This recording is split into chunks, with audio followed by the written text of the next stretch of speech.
Good morning students.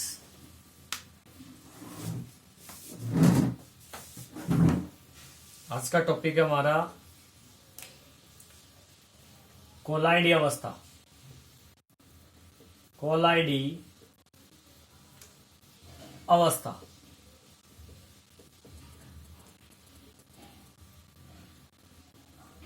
अब ये topic जो है कोलाइडी अवस्था बड़ा है और इसी के बारे में इसकी स्टडी करेंगे। चैप्टर खत्म हो जाएगा हमारा। देखिए, थॉमस ग्राहम एक साइंटिस्ट थे। थॉमस ग्राहम, इन्होंने 1861 के अंदर सब्सटेंस को यानी पदार्थों को, विलयशील पदार्थ जो हैं उनको दो भागों में बांटा। एक क्रिस्टलाब और दूसरा कोलाइड। और परिभाषा क्या दी? इन्होंने कहा कि जो चरम पत्र यानी कि जंतु झिल्ली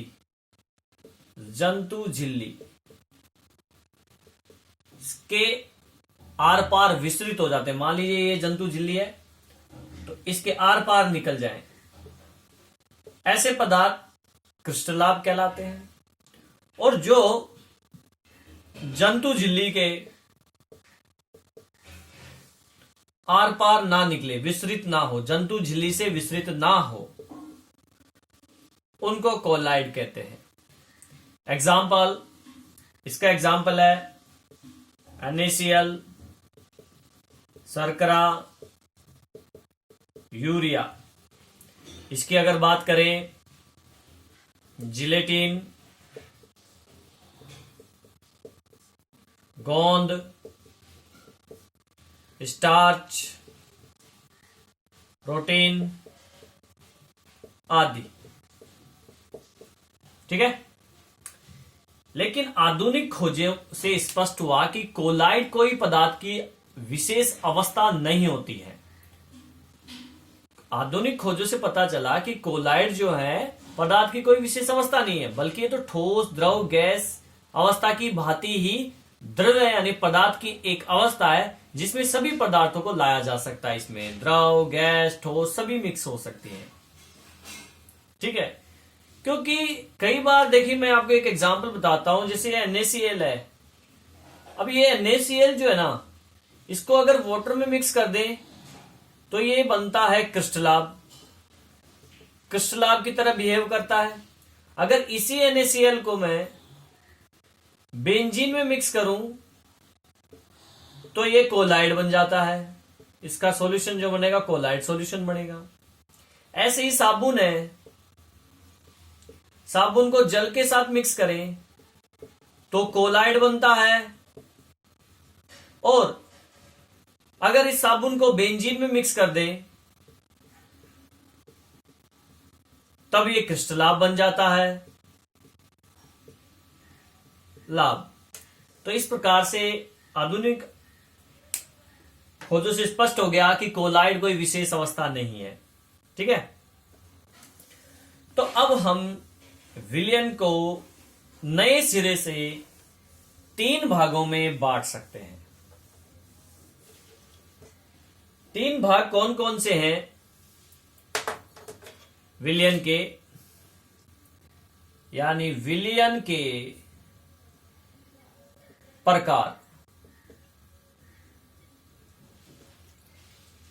एक है वास्तविक विलयन, दूसरा है निलंबन,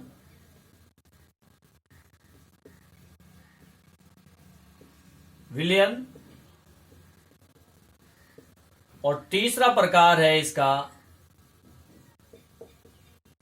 कोलाइडी विलयन।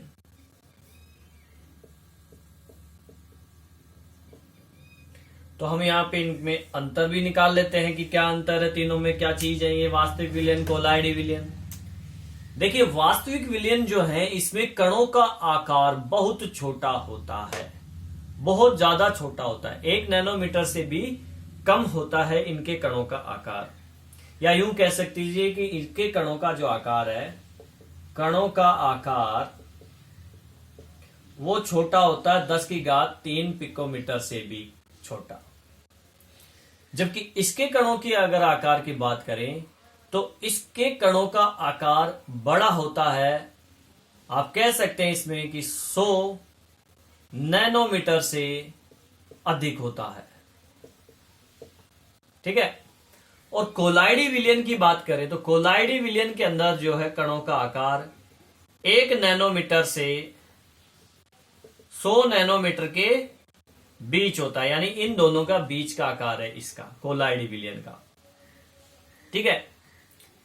अगर वास्तविक विलयन की बात करें तो सामान्य जो विधियां हैं उनसे जो है इसका पृथक्करण हो सकता है।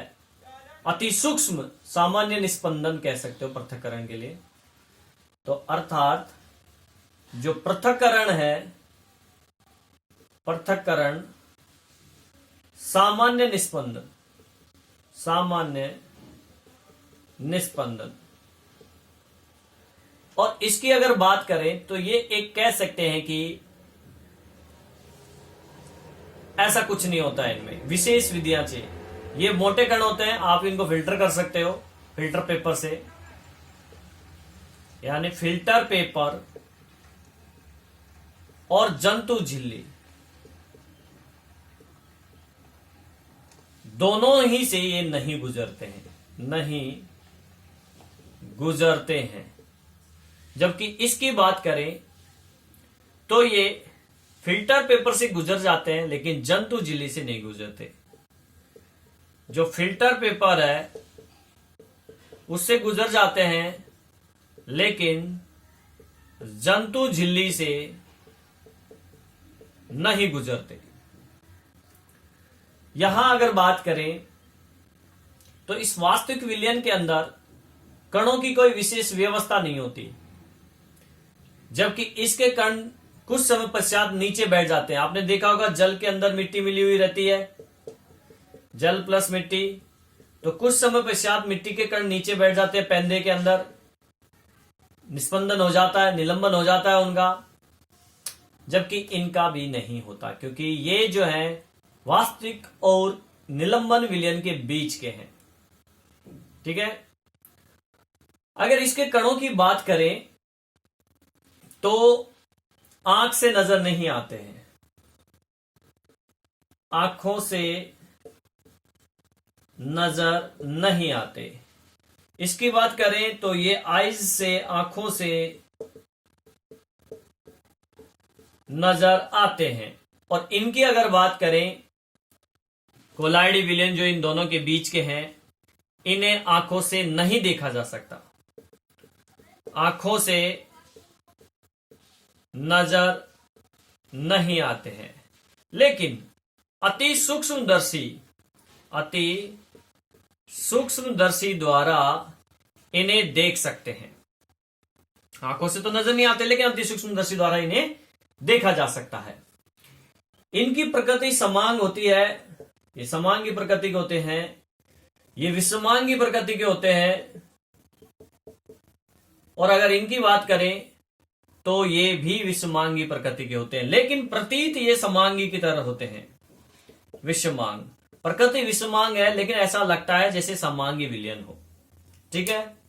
तो ये 3 प्रकार के विलयन हो गए, वास्तविक, निलंबन और कोलाइड। ये कोलाइडी विलयन इन दोनों विलयनों के बीच की अवस्था है। आगे बात करते हैं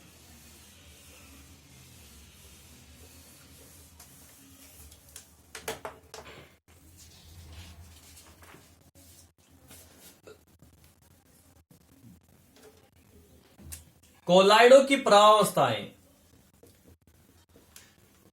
कोलाइडों की प्रावस्था, देखिए हमने कभी पढ़ा है कि विलय प्लस विलायक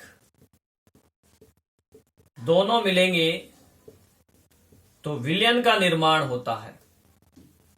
विलय की मात्रा कम होती है, ये मात्रा में अधिक होता है विलायक, और मिलके विलयन बनाते हैं। जैसे जल के अंदर हमने थोड़ा सा नमक डाला तो नमक का विलयन बन गया, नमक का विलयन। अब यहां पे नमक क्या हो गया, विलय हो गया, जल क्या हो गया, विलायक हो गया, दोनों मिले तो विलयन बन गया। कोलाइडी अवस्था के अंदर, कोलाइडी प्रावस्था के अंदर इनको विलय और विलायक की जगह हम नए नामों से पुकारते हैं। विलय की तरह होता है आपका परिक्षिप्त प्रावस्था, परिक्षिप्त प्रावस्था, और विलायक की तरह होता है आपका परिक्षेपण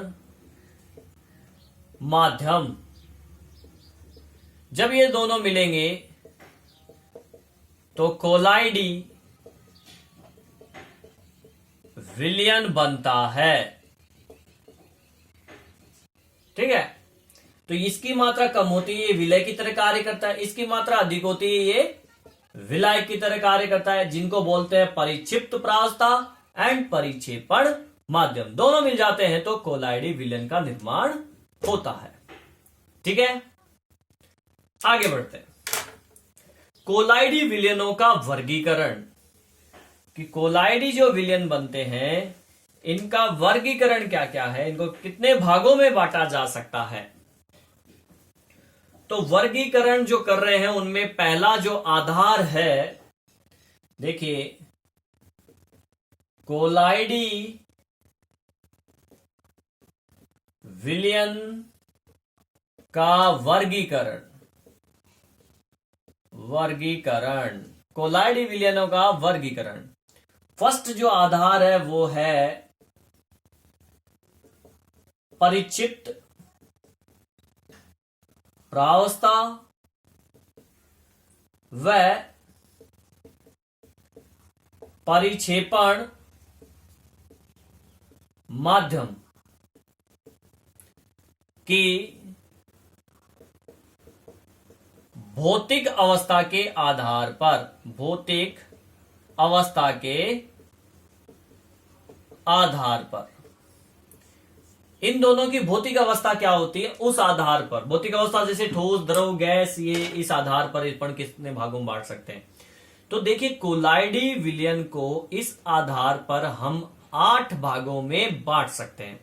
वो 8 भाग कौन कौन से हैं और उनको क्या बोलते हैं और उनके उदाहरण क्या क्या है वो मैं आपको बता रहा हूं। फर्स्ट देखिए, ऐसा करते हैं इसकी एक टेबल से बना लेते हैं कि इधर परिक्षिप्त प्रावस्था, इधर ये परिक्षेपण माध्यम, यहां मैं लिखूंगा परिक्षिप्त प्रावस्था, यहां मैं लिखूंगा परिक्षेपण माध्यम, यहां उसका नाम आ जाएगा और यहां पे उसके उदाहरण। ठीक है, अर्थात ये परिचित प्रावस्था का मतलब है ये मात्रा कम होगी, ये विलय की तरह है, और ये मात्रा अधिक होगी, ये विलायक की तरह है। तो ठोस के अंदर ठोस मिलाएं हम तो इसको हम बोलते हैं ठोस सोल, इसका नाम है ठोस सोल, क्योंकि कोलाइडी विलयन को सोल भी कहते हैं। और एग्जाम्पल इसके हो जाएंगे आपके, जैसे कांच है, खनिज है, खनिज में कई ठोस पदार्थों का मिश्रण होता है, जेम, रत्न है, रूबी, ठीक है ना, इस टाइप के जो रत्न होते हैं वो आदि। दूसरा अगर देखें, दूसरा अगर हम बात करें ठोस, यहां पे मिलाया अपन ने ठोस, ठोस में, ठोस के अंदर अगर हम द्रव के अंदर ठोस मिलाएं, ऐसा होगा, यहां पे द्रव लेते हैं, द्रव के अंदर अपन ने मिलाया ठोस, तो इसको बोलते हैं सोल। एग्जाम्पल हो जाएगा रंग, लिक्विड के अंदर रंग के पार्टिकल्स मिलाते हैं, शाही, अंडे का सफेद भाग, पेंट आदि। गैस के अंदर ठोस मिला दें तो इसको बोलते हैं ठोस एरोसोल। एरोसोल। और इसके एग्जाम्पल हो जाएंगे धुआं, धुआं, धूल, आंधी। तो हवा के अंदर धूल मिट्टी के कण मिक्स होते हैं, आंधी के अंदर आपने देखा होगा। धुएं के अंदर हवा, गैस, गैस के अंदर कार्बन के कण होते हैं, तो धुआं जो बनता है उसमें, तो कार्बन के कण ठोस हो गए और गैस के अंदर मिक्स है वो SO2, CO2, कार्बन डाइऑक्साइड वगैरह इनमें, तो ये ठोस गैस का मिश्रण हो गया। 3 प्रकार ये हो गए। अब द्रव, द्रव में करेंगे 3 प्रकार, द्रव, द्रव और द्रव। एक बार हमने ले लिया ठोस, एक बार हमने ले लिया द्रव, एक बार हमने ले लिया यहां पे गैस। यानी ठोस में द्रव मिलाएं, द्रव में द्रव मिलाएं, गैस में द्रव मिलाएं। तो ठोस के अंदर जब द्रव मिलाया जाता है तो इसको बोलते हैं जेल। इसमें आपका आता है दही एग्जाम्पल, ठीक है ना, बालों की क्रीम, बालों की क्रीम आदि। द्रव द्रव को जो मिक्स करते हैं तो पायस बनता है। पायस को इमल्सन भी बोलते हैं, इमल्सन। इंपॉर्टेंट है ये, टिक लगा लेना। तो जब द्रव द्रव मिलता है तो उसको पायस कहा जाता है। और सॉरी, मैंने यहाँ पे ये बालों की क्रीम, दूध, बालों की क्रीम गलत लिख दी। यहाँ पे आएगा आपका दही, मक्खन आ जाएगा, पनीर आ जाएगा, जेली आ जाएगी।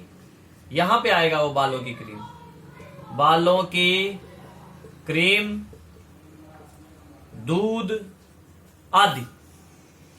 गैस के अंदर अगर द्रव मिक्स करेंगे तो इसको बोलते हैं द्रव, द्रव एरोसोल। इसका उदाहरण है धुंध, सर्दियों में जो धुंध पड़ती है वो, कोहरा, बादल आदि।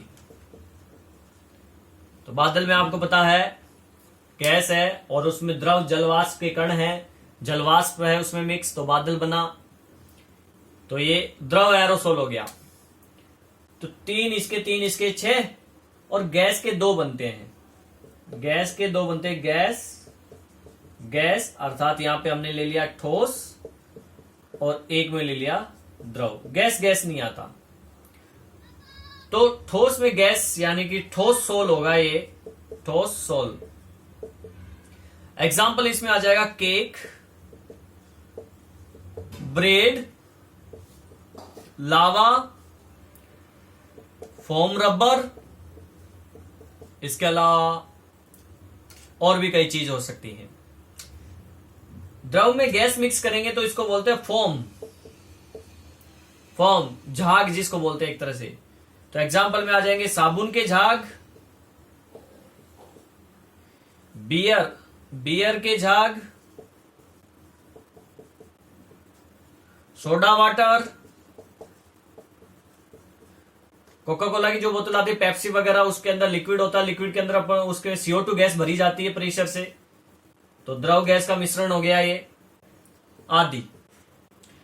तो ये 8 प्रकार हो गए किस आधार पर, परिचित प्रावस्था और परिक्षेपण माध्यम की भौतिक अवस्था के आधार पर। ये जो भौतिक अवस्थाएं ठोस द्रव गैस, इस आधार पर इनके ये प्रकार हो गए और इनका नाम है ये, और ये उदाहरण है। ठीक है, ये पहला वर्गीकरण है भौतिक अवस्था के आधार पर।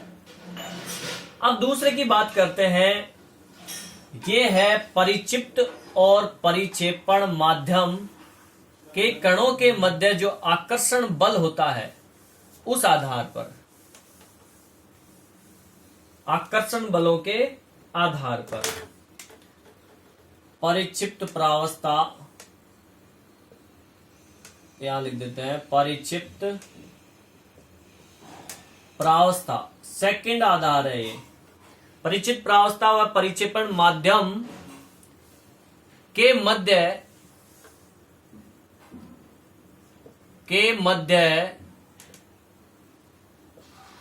आकर्षण के आधार पर, आकर्षण के आधार पर। इसको दो भागों में बांटा गया। एक है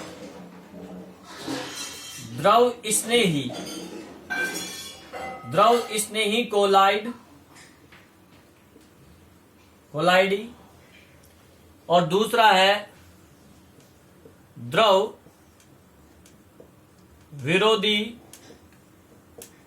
कोलाइडी विलयन। ठीक है, दोनों में देखो क्या फर्क है, क्या चीज है दोनों। द्रव जो स्नेही है, इसमें क्या होता है, देखो परिक्षिप्त प्रावस्था और परिक्षेपण माध्यम जो है, इन दोनों के मध्य परिक्षिप्त प्रावस्था एंड परिक्षेपण माध्यम, शॉर्ट में लिख देते हैं, इन दोनों के मध्य जो है काफी आकर्षण बल होता है, मतलब पर्याप्त आकर्षण होता है। ठीक है ना। तो ये एक दूसरे के जब पास आते हैं दोनों, तो तुरंत संपर्क में आते ही कोलाइडी विलयन में बदल जाते हैं, इसलिए इनको द्रव स्नेही कोलाइडी कहते हैं। ये स्थायी होते हैं क्योंकि आकर्षण बल पाया जाता है इस कणों के मध्य, इसलिए स्थायी हो जाते हैं, बिना बल लगाए अलग नहीं होंगे। अगर इसमें कुछ विद्युत अपघट्य मिला दें, विद्युत अपघट्य की मात्रा मिला दे कुछ, तो ये अवक्षेपित नहीं होते हैं, अवक्षेपित नहीं होते। ठीक है, अगर हम इनका मान लीजिए अवक्षेपण करवा भी देते हैं किसी तरीके से, तो ये पुनः कोलाइडी विलयन, कोलाइडी अवस्था में आसानी से आ जाते हैं, आसानी से आ जाते हैं। ठीक है, अर्थात ये क्या होते हैं, उत्क्रमणीय। एग्जाम्पल की बात करें, स्टार्च, गोंद, जिलेटिन, प्रोटीन आदि। और अगर द्रव विरोधी की बात करें हम, द्रव विरोधी कोलाइड, तो इसमें उल्टा हो जाएगा, इनके मध्य कोई आकर्षण बल नहीं होता है, आकर्षण बल नहीं होता। ठीक है, कोई आकर्षण बल नहीं होता है, ये द्रव विरोधी कहलाते हैं, विरोधी हैं ये, आकर्षित नहीं होते ये। इनको अवक्षेपित कर ले अगर एक बार, तो ये पुनः कोलाइडी विलयन नहीं बनाते हैं, ये पुनः कोलाइडी अवस्था में नहीं आते अवक्षेपण होने के बाद में, अवक्षेपण के बाद। अर्थात ये क्या हो गए, अनुत्क्रमणीय हो गए, अनुत्क्रमणीय। ठीक है, एग्जाम्पल की बात करें, सिल्वर, गोल्ड के जो सोल है, कोलाइडी सोल, इसके अलावा aluminium hydroxide, aluminium hydroxide, ferric hydroxide आदि, धातु के सल्फाइड,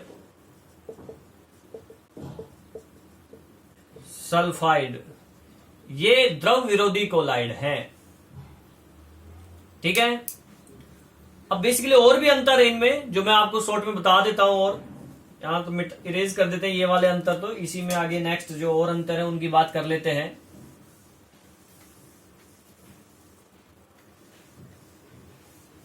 कि और क्या इनके अलावा अंतर हो सकते हैं मुख्य मुख्य। देखिए, इनकी प्रकृति मैंने आपको बताई दी, उत्क्रमणीय और इनकी अनुत्क्रमणीय होती है।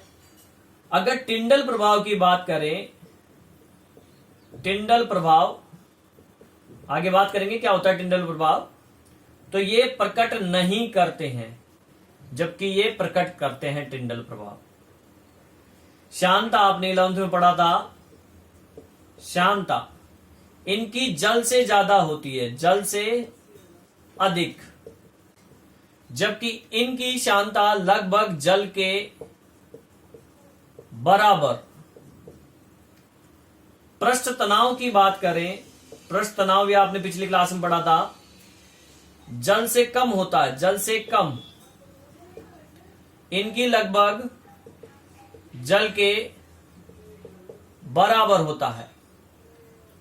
स्थायित्व की बात करें, स्थायित्व, तो ये स्थायी होते हैं, जबकि इनकी बात करें तो ये अस्थायी होते हैं। ठीक है, तो ये कुछ और अंतर है इन दोनों में। तो ये था आकर्षण बलों के आधार पर दो कोलाइडी प्रकार, द्रव स्नेही और द्रव विरोधी। अब इसका तीसरा जो आधार है उसकी बात करते हैं कि कोलाइडी विलयनों का जो वर्गीकरण, तीसरा प्रकार परिचित प्रावस्था, परिचित प्रावस्था के कणों के आधार पर, ओनली परिचित प्रावस्था के कणों के आधार पर इनके प्रकार। तो 3 भागों में बांटा गया है इनको। एक है बहु आणविक कोलाइडी विलयन, दूसरा है वृहत आणविक कोलाइडी विलयन, और तीसरा है संगुणित कोलाइडी विलयन। 1, 2, 3 प्रकार हो गए। नाम से क्लियर है, देखो, बहुआण्विक यानी कि बहुत सारे परमाणु या अणु, अर्थात इसमें क्या होते हैं कि 1 नैनोमीटर से भी कम आकार होता है, और वो कण जो है पास पास आ जाते हैं, ऐसे इकट्ठे हो जाते हैं, अर्थात परमाणु या अणु समूह के रूप में होते हैं इसमें। ठीक है ना। और वंडरवाल बल पाया जाता है, वंडरवाल फोर्स बल पाया जाता है। इसमें एग्जाम्पल की बात करें तो जो गोल्ड है, सोने का कोलाइड इसी श्रेणी में आता है। ठीक है। वृहत आणविक का मतलब होता है बड़े, वृहत यानी बड़ा, इसमें बड़े बड़े कण होते हैं, यानी अणुओं का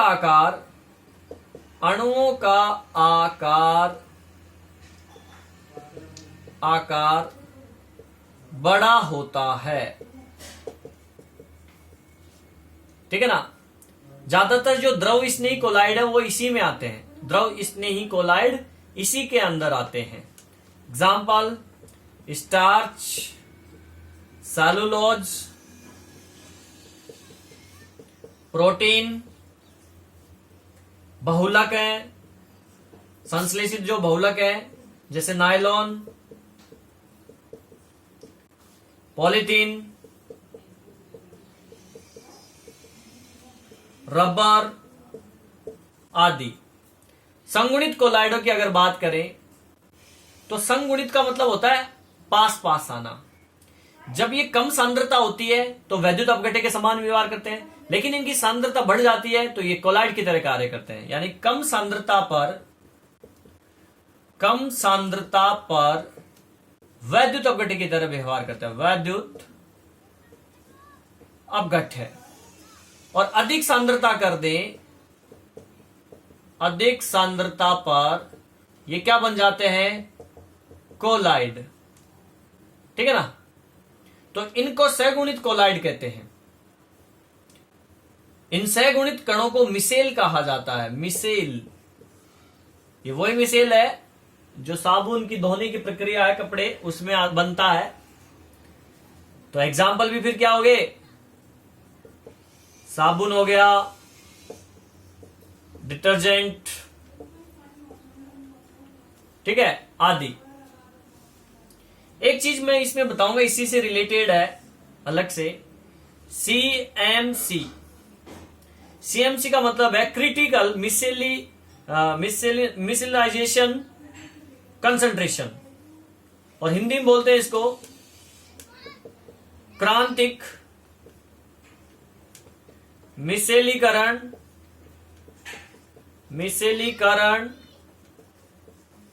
सांद्रता। होती क्या है, मिसेल के निर्माण के लिए जो न्यूनतम सांद्रता होती है, मिसेल के निर्माण के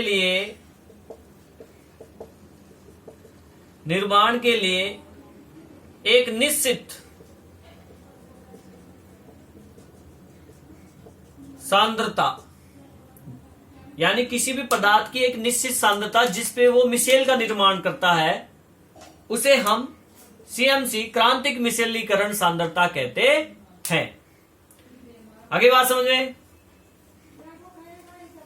अब अगला जो ये मिसेल वाला ही टॉपिक है, मिसेल की जो निर्माण की क्रियाविधि है, जिसकी बात हम बाद में करेंगे।